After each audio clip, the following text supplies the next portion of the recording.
The Congo was one of only a handful of places in the world where rubber grew wild, and Leopold acted quickly to exploit it.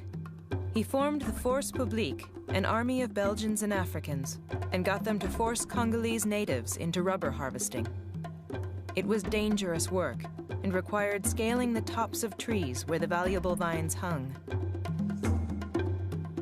Leopold's rush to corner the world's rubber market led to a whole new form of slavery in the Congo, and a reign of terror so brutal it would become the worst genocide in African history.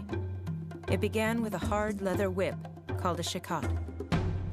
They would use the chicotte to punish a Congolese villager who hadn't met his quota, and the chicotte basically flayed open the skin, so that apparently after 20 strokes you were a bloody pulp.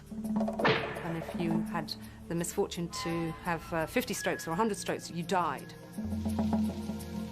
So it became synonymous with Leopold's rule, and it was a horrible, feared instrument of torture.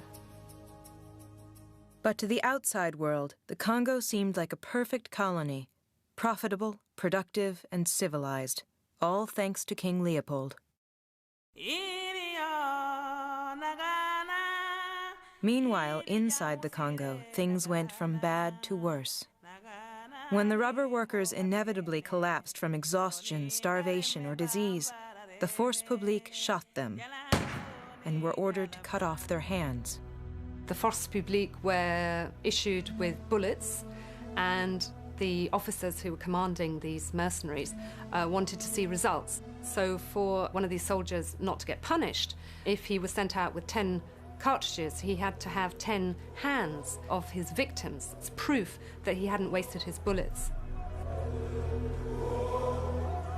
Often, of course, some of these bullets had been wasted, so there was this extraordinary pictures you get of living Congolese who, while they were still alive, had had their hands severed.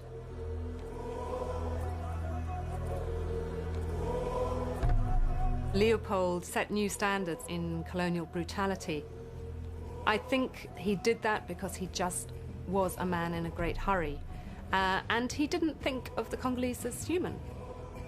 Few statistics were collected at the time, but estimates put the total number of murdered Congolese at well over 10 million.